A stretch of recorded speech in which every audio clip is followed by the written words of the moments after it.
and happy Fisty birthday. Happy Fistimus. Happy birthday, bro. Thank you, man. A year on today, and Is here we are. is that right? Happy birthday. Kind of. I don't know what Yeah. you call it. Happy anniversary. Yeah. Oh, look at that. That's cute. Now, back again, Sunny Ram. So here we are. We've done it. In the We've new made it. facility. Yeah, bro. First and foremost, congratulations. This is a huge step as well. I mean, these things are very surreal. Again, when it comes to passion projects, things, I know it's a business, but ultimately it's something you wanted to do. I know it's a work in progress right now, but how does it feel being right here, right now, in your building? To be honest, like the amount of work that we've done, I want to give it back already. I'm like sick of it. That's the reality, though, isn't it? Sick of it. Nah, but when you kind of when you leave, so when you leave like the appointments or whatever, and you look back, you're like, actually, that's mine. I've done that. Do you know what I mean? But the amount of work that we've done on it, Dan, has been insane. From top to bottom, like roof has been changed, floor. You should have seen this place. Oh my god, look at the size of that. That's a big old spot. Jeez. We have to cancel. I'm crying. Kind of joke, kind of not. Edit a bit out. We're gonna have to go this way, Dave. It's just yeah, it's been nuts. It's been absolutely nuts. There's still so much to do, man. So I've taken you through the back. Most of this side, so this is like the treatment room side, is done. It's just like you can kind of see like the aesthetic bits and pieces. The rehab bit at the back, that's going to take another month yet at least. So we've got all the equipment to order, which has been a nightmare over lockdown, like the squat racks, dumbbells, all that sort of stuff. So we're just waiting on that to come, and then it's just finishing off the bits and pieces in there. But some days, like I said, when you leave here, you feel like, that little flitter in your belly. Do you know what I mean? A reflection, like, yeah. You're like, oh yeah, that is starting to all come together. But then 99% of the time, you're like, oh shit, I've got this to do, I've got that to do. But again, it's a hard thing to appreciate in the moment. It's a very reflective thing to appreciate where you are, where you're going to go, and also where you're going to go. Again, they're very different things. It's where you're going versus where you are on your trajectory. Yeah. But when it comes to these big projects, how do you manage your expectations? How do you plan these things out? Because again, there's everything and nothing to do at the same time. Yeah. Where do you start? It's a good question, actually. Like, it's not a case of having to start. I think the priority is obviously keeping the business alive. So, obviously, with our physiotherapy, our manual therapy, that sort of stuff, and making sure all our clients are happy, that's priority numero uno. So it's patient-centered. Everything else comes second, third, fourth, and fifth.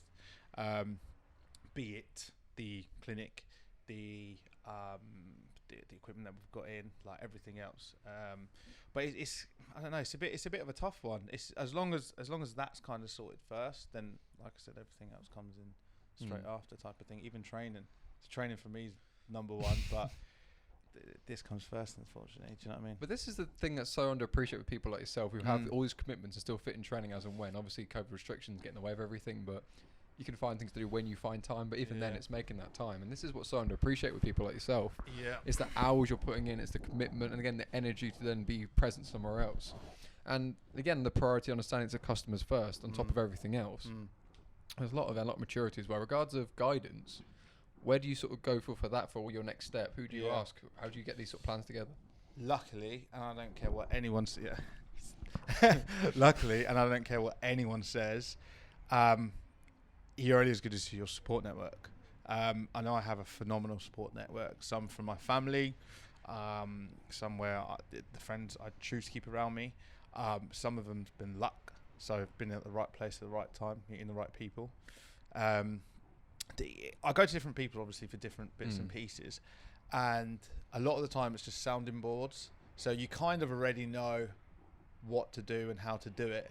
But you just need that kind of drilled out of you a little bit. It's articulation, isn't it? You have the idea in your head, but you can't paint the picture. You need someone to explain what you need and get it present. Yeah. Again, feel free to interrupt me if I get anything like this wrong. But again, it's where you have this vision, what you think this is going to be, what it's going to look like, and whereas we don't have the skills to physically, put the plaster and do this and do the other, but you explain to someone this, explain to someone that, and then budgeting and the rest of it. No, it's more a case of what you don't want. Does that make sense? Oh, 100%. It's almost like, right, I don't want it to look like this. I don't want it to look like that. I don't want it to look like that. And then it's just kind of filtering the rest down. Perfect. Like you have like your logo and bits and pieces, and you've got your sort of philosophy on how you want to do it. But bro, it's learning on the job, man. like as I was saying to you, like before the cameras were rolling, you wear 9 to 10 different hats a day. Like you've got to project manage, you've got to manage the clinic. You can't forget that you're a physio at the same time. You've got to be the cleaner, you've got to be the plasterer, you've got to be the handyman, you've got to be the everything, social media expert, marketing guru. And like I said, I wouldn't change it for the world because I need organised chaos in my mind to function. Great choice of words. Love that. Love that. Great. Cheers, Organised chaos, perfect. I need organised chaos in my mind to function. And I need to live at like a fast pace. It's just the way my brain needs to be stimulated. But like obviously that has its cons to it as well, because you get burnt out quick. Well, not so much quick. If you can recognise it, and as you get older, you recognise it better. So like almost like little flags that come up to say, right, Sunil, you need to slow the fuck down now. Things are going way too quick. And it's just, I suppose that comes with experience, doesn't it? But going back to what you were saying, like where do I kind of go to? If I know that's kind of happening, then it's like more of like a family and friends issue that I try and fall back on. And almost just a case of like ringing one of my mates to say, do you want to grab some food on the weekend or something? Just to switch off your brain. That's so important. Because it's running at 1,000 miles an hour, which you need to function. But then, like I said, you get your burnout bits and pieces. So definitely adds up very quickly. And with all these things as well, it's so hard to appreciate the depth of what you've actually going through to get this. Again, as much as we're not here to blow loads of smoke at us, it's a very impressive achievement to do what you're doing and continue to do what you're doing. Because maintenance is a very underappreciated thing people do. And with all these things as well, how do you manage changing those hats? Do you allocate time to do that specifically, individual sections? Is it job by job? How do you change these roles, get the jobs done in the 24 hours in a day? I think the key thing is whatever you're doing, give it 100% and shut off everything else. So if you are moving a desk, switch your phone off, like make sure you move that desk well.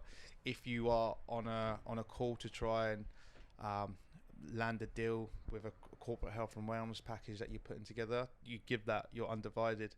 Equally, if I'm at training, you make sure you give that your undivided. And I think that's what's kind of, like me personally, I'm quite obsessive, and I think that's what kind of carries through. That works for me. It might not work for everyone else. And I find typically, and this is what happens when you pull a team together, because especially in kind of like, I say my early days, but when I just started out as like a brand new clinic, I was trying to mold people into me. Do you know what I mean? Because I'm like, oh, that's how I work. It's how you should work as well. That's it. And you think, right, why have you not got these strengths? Why have you got these weaknesses?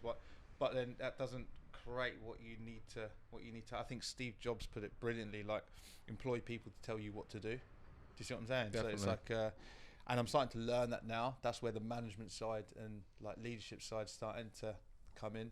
And I think it's it's like I said, it's something that you learn on the job, man. And if you're happy to it, and this is why jiu-jitsu comes in so well, bro, because you just have to appreciate that you're shit. And it's a good thing. The thing is that not just your shit, but it's a good thing you're shit. Yeah. It's a very hard thing to think, fuck.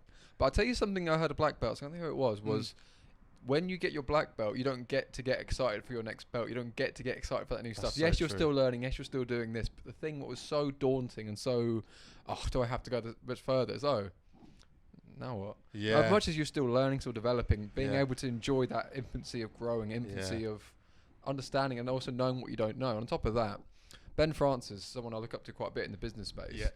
Yeah, feel free to. As to say, one thing he does very well, which you're doing very well as well, is identifying your own weaknesses, identifying where you need that help. Because again, it's all well and good saying, do you know what, I'm the best cleaner in Bedford right now. Yeah.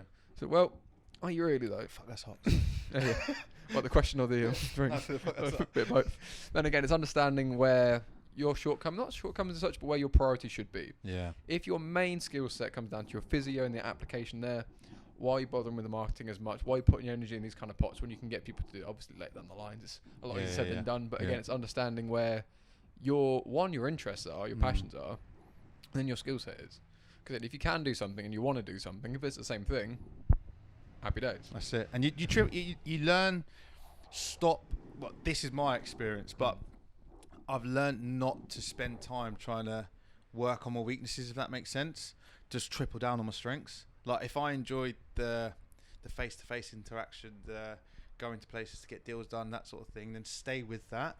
If I hate putting up posts about this or doing that, then get someone in to do that. Do you know what I mean? And that's when you become. That's when I think you become a more rounded service, for example. And I think, you know, like we'll go back to when I was saying before about changing hats and stuff. I have to almost appreciate that. Okay, I don't like doing this and this, so how can I delegate to someone that they enjoy doing it, like writing a blog about, you know, what we're doing now, or it's an ever-growing field.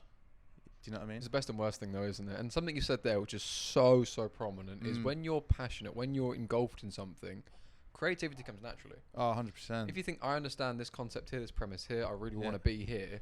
Oh wow, look, this idea came out of that. Oh, this happened there. Whereas you think, I've got to drag my feet, I've got to go through this. Okay, A needs to equal B, and then C's there. Done. I don't have to worry about D, maybe even F. Oh, there's a G somewhere. Where's that come from? Don't give a shit. Have you heard Firas Zahabi talk about flow? Go in it again. I love hearing it. Go. I love it. So, what flow is? It's like a type of like hyper focus, right? So you've got two ends of the spectrum. You've got someone who's like, well, let's use this as motivation. Someone who's incredibly stretched. So you say, right, Dan, you're going to be doing black belt stuff, even though you're purple belt. So let's say you're blue belt, right? So right, you're going to be doing black belt stuff for the next 10 weeks. You're way too stretched. Let's say you're a purple belt and you're doing white belt stuff for the next 10 weeks. You're not stretched enough. Flow's like finding that happy X, Y right in the middle, right in the middle, where you're at that exact point where you're not even thinking, you're stretched just enough to almost not having to think, but at the same time it's just all this creativity is like sparking up in your brain without even realizing time doesn't exist because you're in the moment. This is just like a jiu-jitsu way of putting it. There's loads of other ways. But you got the Schopenhauer's way, because he's got the XY for fulfillment. It's happy thing. It's ability versus skill. And again, if you're getting challenged to your skill level, happy days. If it's too much, you're overwhelmed. If it's not enough, you're bored, get complacent. Again, the same kind of premise there. And flow state is something. When you find flow state, if you've ever been in it before, it's so timeless. It's so present. The only way I can describe it is, and the only way I've really found it is through sport. So I've played, well, when I played football really badly, but in my head I was like, oh my God. Ronaldo. Sign me up. But do you know what I mean? Like, that's the only place I've ever found it. Work, I suppose, at some points, but because my job is essentially just troubleshooting all day, every day, it's hard to get in flow states with that. What you can do, like solve a problem easier or something. Exactly that. Solve a knee problem easier. It's very, very difficult to get into that state. But when you're in a state of like, you know, like we were saying before, it's back and forth, isn't it? It's the constant understanding. Because again, with the nature of what you're doing there, it's on or off, it's fixed or it's not. And again, treatment towards that. Again, I imagine it's more linear. Not.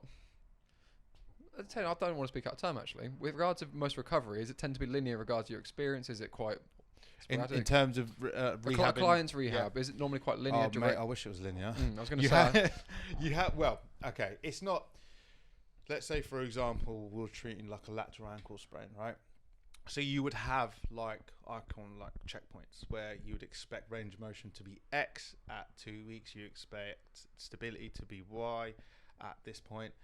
But the way rehab works, there's so many other variables involved in it, and you just have to. Sorry, mate. You have to consider them all. So it could be age, it could be gender, it could be lifestyle factors. And they will all have an impact on the checkpoints. So sometimes it might lengthen the checkpoints. Sometimes it might bring them a little bit closer, where you have to challenge the athlete a little bit more. You're constantly, I mean, as a I don't know, rehab professional, what should I say? If you can get your athletes into that flow kind of state, you've nailed it, because you're creating a rehab program where they're being challenged, but equally they're not having to think at the same time. And it's just, if you can nail that from a coaching perspective, that's what I find the best way to do it. Perfect. I'm glad you went into that, because then the tendency for seeing someone from the outside is taking the surface level things, which you all know is always a bit of a trap. And I like the way you've elaborated that. You're expecting checkpoints, reference points, that this is where you should be ideally, but realistically, but it's never, like going back to what you're saying in terms of like linear. It's never linear. It's never linear. You write out a linear pattern, but it never is, because say you couldn't do your exercises 1 week because you had a baby, or you know, it's something like that. There's you can't take the human thing out of it. This isn't this is a person with a life. Exactly. When you're talking about elite level sport, it's a little bit different. So someone for like Mickey, for example, we could say to Mick, right? He's not a person. Yeah, he's like he's half cyborg. I can say to him, right, Mick, we need to do this, this, and this, and I know it'll be done probably a little bit earlier than expected. And four or 5 times over. When it comes to when it comes to like weight cutting or that sort of stuff. When you work an elite level athlete, it becomes easier in that sense, but it becomes more difficult in other aspects because then you have to worry about overtraining and lots of other different bits and pieces. So it's about like understanding the person, and then you fit the treatment / rehab / coaching principles in and around them to make it work from them. In that same vein, though, do you add a bit of compliance, a bit lenient? So, for example, with Mickey, you would give almost zero leeway. This is exactly what you need. You're going to get it done. I don't need to pad or add. Or do you, say you get Gen Pop, who's got a life, would you add more than's required, expect them to do less? Would you do less, expect them to do all that? Or exactly what they need and see what you mean happens? like managing expectations? Yeah, sort of what their sort of compliance amount would be versus what you give them. I think with someone like Mick, the expectations are, I suppose so. Like I'm a little bit less lenient with him because it's the expectation. I expect it to be done. Almost like Sid's even less so. So Sid's like, why haven't you? Or Sid's like, you need to do more. Whereas I'm like, kind of like, okay, we've hit that. Yeah. We don't need to do any more than that. Side note, Sid's such a gangster as well. He's underappreciated. Big up Sid Thompson. Yeah. Have you ever trained with Sid? Yeah, he used to do a morning session with him when I used to live in Bedford. Oh, Sid's one of the best I've ever met, man. And with Sid, anyone who doesn't know Sidney Thompson, that's why he's so good. Because again, he doesn't make a fuss. He's one of these. He's the most humble, knowledgeable. I'm on about like as a human first. You know what I mean? Forget about as a coach. But that's why I think he's such a good coach, because he brings that through. But he's got that kind of like stern attitude, which people respect throughout. And you know, if things go the way things are going, I think it's a matter of time before we get knocks on the door. Well, I don't know how much I can say right now. This is it. I mean, the point being here is Sidney Thompson. If you're in the Bedfordshire area, he's definitely one to get in touch with again. East Area Academy, like he's produced like. Obviously, Mickey, Michael. Again, the list is going to go on. That's sort of the point. But again, it's someone who is very underappreciated. But you'd understand, like when you trace everything back, like he's one of like the founding guys of most people's martial arts in Bedford, especially when it comes to like combat. I wouldn't say martial arts, but like combat sports. Yeah, striking arts. You kick the boxing, kickboxing. Yeah, they've always been in and around that. I think his history was, he came from, I think, traditional kung fu first, and then. I think he did karate for some period, and then him and his brother were like the big names in Bedford. When kickboxing was big, Thai boxing was big, that sort of thing.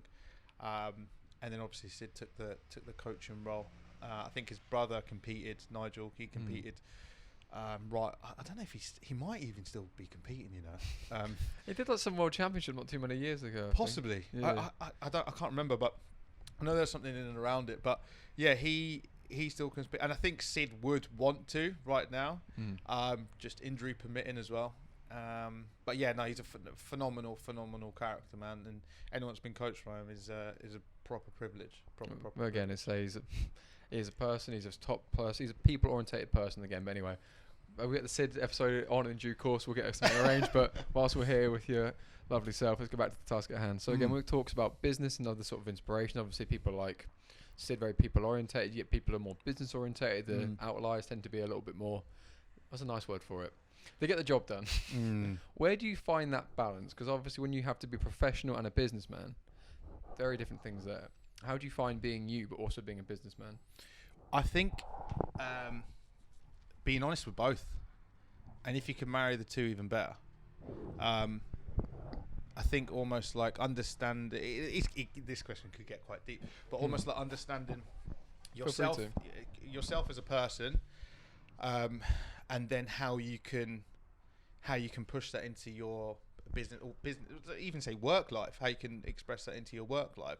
I think that's when you are on to a winner. I think if you are dishonest with who you are, and dishonest in the respect of like what you do for work, you're going to feel a sense of depression. You're not going to want to wake up in the morning to go to what you want to go to. You're not you. Yeah, but I think it's a very difficult place to be, and I always talk about it, and And my missus always says, like, if there's a kid at school what's like he's misbehaving or whatever, I was like, he should be doing martial arts from a very young age, because it teaches you that. Like any type of martial arts, I think, teaches that you have to be completely honest of where you're at and what you want to get to. Do you know what I mean? Definitely. Definitely. And I think marrying the two up in terms of like a professional life and being your personality, I think you have to try and be both. You have to be authentic, especially when you're working with people every single day. You know what I mean? And 100%. it's not even like people. I'm not talking like plural. I'm talking like you're working with Individual people. Like 45 to 60 minutes of time. So there's only so much you can fake it if you're going to fake it. Well, definitely. Do you know what I mean? So I feel a lot of it's what you do is a projection of who you are and what you believe, what you're portraying. And again, when it comes to things like, again, that facade we talked about a minute ago, and again, that mask you put on, that kind of, I've got put my business voice, this is who I am for today, and my customer service voice. Whereas that's not how you talk. Oh, that does come on though. But the thing is, there's a time and a place for these things. But ultimately, what you're saying behind the voice you're putting on, the language you're minding, that's one your morals, your ethics. But there's the whole bigger picture. And again, it's the reason why martial arts. It's very controversial, but martial arts feels just a platform. It is a good platform, but it's not the only platform. But again, the place where you can't fake it is the gist of what we're getting at. Being vulnerable, being in a position that you get everyone who's like, if push came to shove, we had a fight, this would happen, I would be the man. But if you get in a role with someone, at least alright blue belt standard, you're going to realise you're just talking out your ass. Yeah. But it's a very hard pill to swallow. Again, like yourself, you sort of realise that, you know what? If I take me back to who I really am, who I project on myself and who I speak to people, who I come across as, the more me I am, the better I can be. Yeah. The better I can be because I'm being me. Yeah. You can't be you if you're not being you. I think it will resonate in all aspects of your life after that. Do you know what I mean? So like if you... Well, how you do anything is how you do everything, isn't it? Yeah. That's a really good way of putting it. That's a really good way of putting it. And it's... like I said to you, Dan, it's like it's one of those things where people realise it at different points in their life. And I kind of realised it recently as well, where you just have to... But the hardest thing is to teach it. Oh, you can't teach it. You can't teach it. I'll tell you a prime example of this. You tell a kid, don't eat that bug. They'll say, no, I don't care. And they'll eat that. That was disgusting. They won't eat it again. Yeah. Some people have to be stung to realise not to, have to be burnt by the fire to realise how hot it is, right? Exactly that. Obviously, I don't... No, Fisticuffs does not disclose any need to touch any fires. They are hot and dangerous. Don't come back here with you fucking morons. So selective breeding, do what you want. Natural selection. But this is sort of the point, though. You need that context. Again, if I tell you these things you've just said back to me without your experience... They're just words. Yeah, it's just exactly. It's not advice. It's a recycled experience. It's a regurgitation. Whereas you can say back any of these sort of quotes in your own words, but if you have your own context behind it, and the context is the real thing, what that word actually means, what does your gratitude really mean? What are you grateful for not being surrounded by? Who are you? And this is where these things have some more volume. Because again, it's not the live, laugh, loves of the Karen stuff on the wall. It's what actually resonates with yourself. And this is why I get so personal. This is taking a turn. Yeah. Jeez. Sorry, you're the guest. Let's go back. No, not at all. Go keep going. Again, it's a very hard thing to appreciate. Yeah. And ultimately, you can never lie to yourself. And if you're going to worry about being liked, being successful, and the rest of it, as long as you are the most you can be, you can only go so far wrong. And at that point, with something like this, you haven't got the energy to fake it. Yeah, honestly, you haven't got the time with energy to pretend you're not you. Like you absolutely do not. And this industry will shine a very heavy spotlight on it, because like you said, there's only so long that you can do it for. Personal trainers that I've worked with in the past are renowned for it. Like I know them personally, and the act that they give in front of their client. Football teams that they support or don't support, like it goes as far as anything, and it's just like if you have to act all day every day, you're going to get knackered, man. Do you know what I mean? It's so hard. It's a very in personal service, it's a very, very tough thing to do.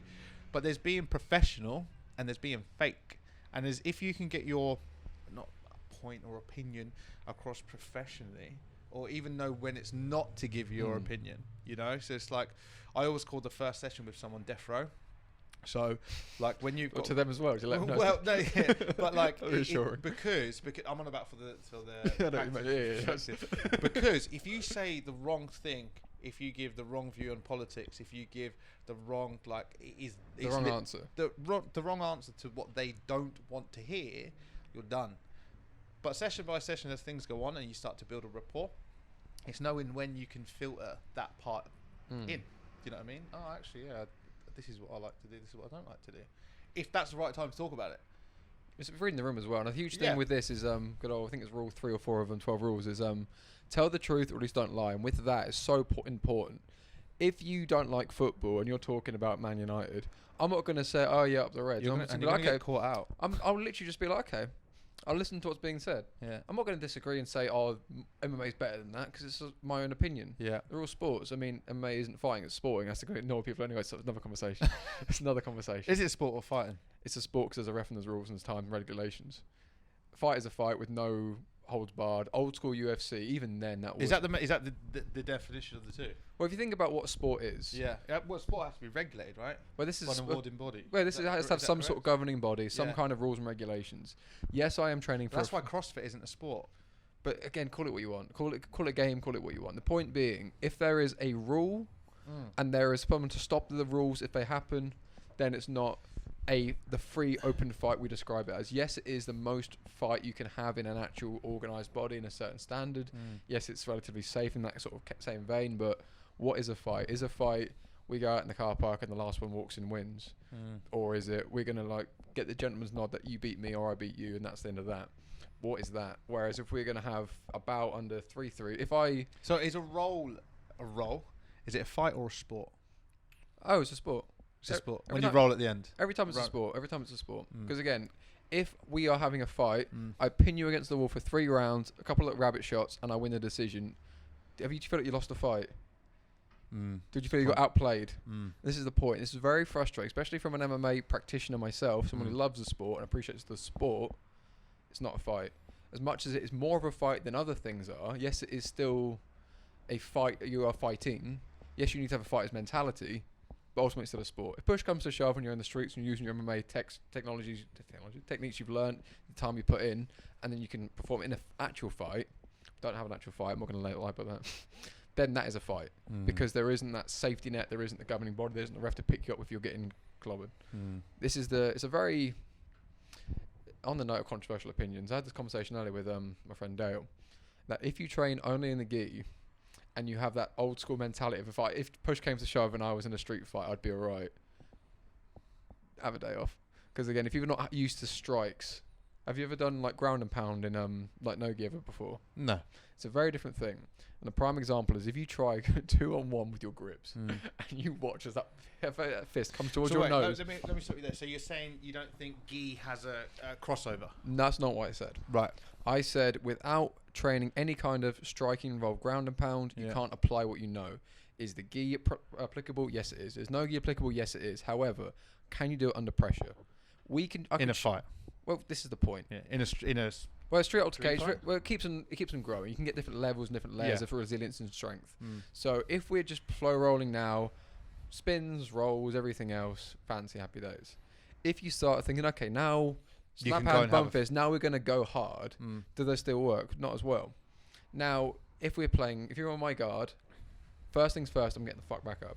I'm not hanging around if we're going to throw strikes. I can maybe control the distance, but I'm not hanging around. And this is why people play jiu-jitsu, but you can't play MMA. And this is where the fight sport argument gets quite controversial. And people will even say like, oh, jiu-jitsu is not a sport. It's not a fight. It's a sport. You play a match. Call it what you want. As long as if there's an organised body, put it prime example, very simple, very stupid example. If you go to the pub and someone calls you out, they don't say, okay, give me 8 weeks, we'll agree on a way, and we're going to go to this venue. I'm going to sell tickets, but I can't sell enough, I'm not going to get my fight. Yeah. It's right here, right now, no rules, we don't have to agree anything, we sort of just crack on with it. It's not what you want, it's not ideal, but this is the difference. I'm not a fighter, I'm a competitor. I don't want to say athlete, sound too pretentious, but you know what I mean. That's an interesting point. What do you feel with this? Very interesting point. No, well, I've had... So in terms of like, let's use jiu-jitsu for example, and let's say there's people that only roll in gis.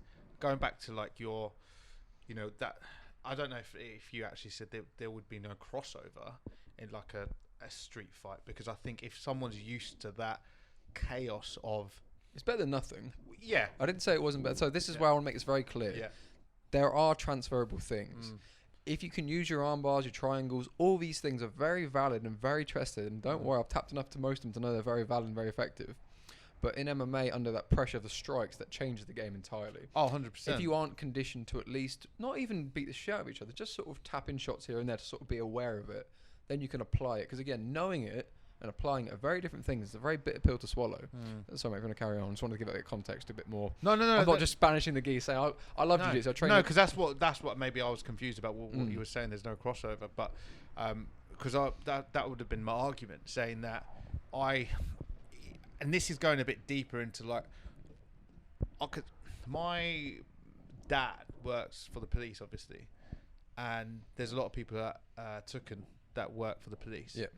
And I was like, how much do the police train in terms of like hand-to-hand stuff? Like probably 4 hours, and I was expecting a week, maybe a month, a year. 4 hours a year they have on like physical training. Now, I was completely shocked. I was like, 4 hours a year on like hand-to-hand. I was like, when you're on the front line, like that is most likely what's going to happen. And I would feel so much more comfortable knowing if every copper on the street has to do 4 hours jiu-jitsu a week, even a month. Give it a gi. Give them a gi. Would you feel 10 times more comfortable knowing that all the police officers are purple belts in a gi? Would you? Imagine the scenario. You walk into cop without your mask on. They have a word with you. He gets a grip of your lapel. He sits down. He goes, us. And tries to sell you CBD with a discount code. I'll tell you how you run away from them. You go like this. You go like this and then run. Scoots. Yeah. Inverts. But the thing with this, there's a few things that I get really concerned by. So the reason why MMA and Jiu-Jitsu is what it is versus the Krav Maga and things that are too dangerous is you can practice it with resistance. You don't just go into a gym and pick up the bar loaded with all the weights from the word go. Well, speak for yourself, but definitely. But this is the thing of you need to know the technique, progressively add resistance, and then you'll be able to apply it in another scenario. If you just go to a jiu-jitsu class and watch the technique, have fun trying that, even against a white belt under pressure. Because again, you need to build that layer of understanding. You get the mechanical understanding of the movement, the resistance to do it under pressure, and the variables to play around with. And without the trial and error, which is literally what that is, of tapping into a submission is trial and error. Yeah. You made a decision, that was a mistake, so you then do a different decision, you go somewhere else. Yeah. So without the hours and hours of trial and error, you don't get your sort of skills and reference points. I am no better a practitioner than you are. I've just been training longer with more mistakes, so I've been able to make better decisions as a result of my mistakes. This is the difference. And where it comes to police and everything else, the argument with this is they would get their reps in the front line. The problem is the context of what to do with those reps is a different conversation. Quite a few people I've trained with and continue to train with have been part of the police, other sort of services and security and things. And everything they learn, they don't use. Because, they actually practice 3 to 4 times a week, if not more. You're on about in terms of what they learn at the police? Yeah, they're sort of like their holds, their controls, these sort of things. Because again, like, if I said to you now, I'm going to grab your wrist, put it behind your back, you're going to put your hand away? Move your hand? Oh, look, it's gone. Yeah. And now what? Yeah. Then you try and punch me, I'm going to try and grab it, you punch me in the face. Again, it's understanding application, understanding context, and it's trial by fire, trial under pressure, it's gradually increasing resistance. That's where these alarm bells come in. I mean, what are your initial thoughts on that? What would your ideal situation be for the police from there onwards? Obviously, we're not going to be the parliament right now, but it's more just... No, absolutely. But I think it's a necessity. Like, I really do think the police should have some time allocated. Okay, a week might be pushing it too far, but definitely a month in terms of transferable skills and hand-to-hand combatant stuff. Because it's just... knowing the fact that the police officers on our street, and they do a fantastic job. I'm not discrediting. This isn't a sort of slay. This is more the premise. I'm on about actually more protection for themselves. Do you see what I'm saying? Like more protection for themselves in that respect. And then also, if there's an altercation that happens, let's use jiu-jitsu for example. It doesn't have to be jiu-jitsu as a martial art, but I think jiu-jitsu is the most transferable in my opinion. It teaches you how to neutralize the situation. Because like you said, you with any type of striking, it's always like 0 to 100. You can't knock someone out softly. You can't checkmate them comfortably. You have to damage them. Whereas jiu-jitsu or like grappling, should we say, you can put them in a hold to secure them, to pin them to some degree. That's how judo started. Yeah. So it's that what I'd feel more comfortable with.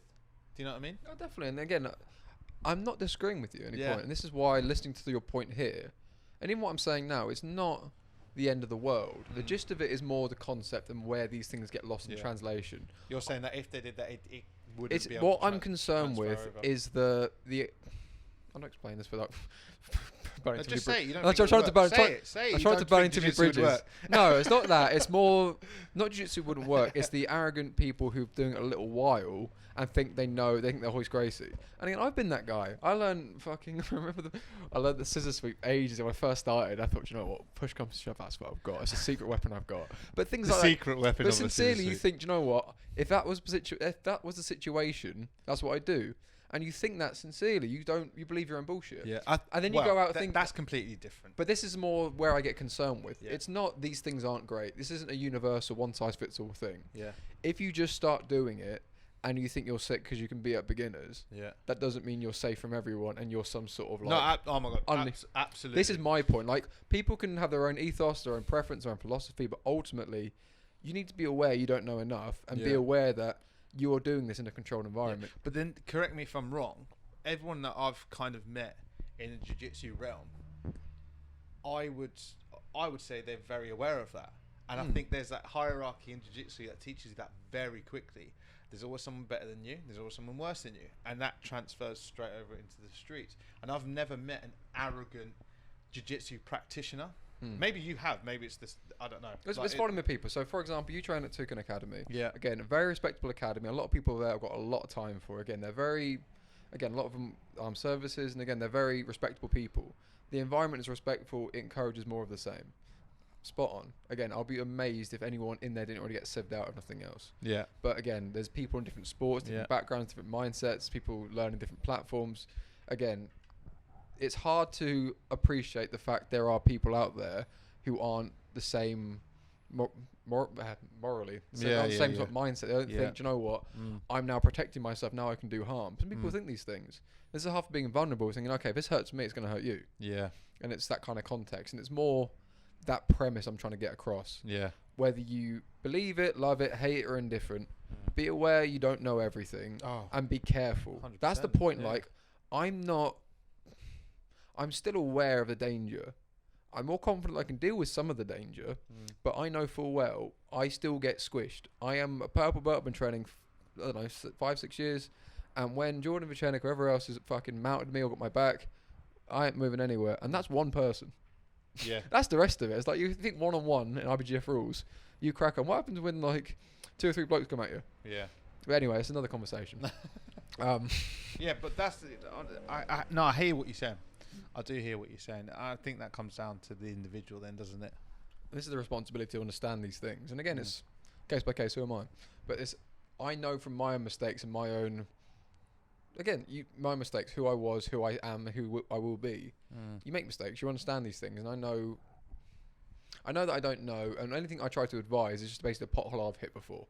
That's all these things are. It's like, if you want to neck your suspension, go that way, but if you don't, go that way. That's all it is. It's a heads up. Yeah. So again, it's more know that you don't know, and just maybe just think. Yeah. Take that second. If that's one thing I don't do, just think before you speak. That's how you get a podcast. Words.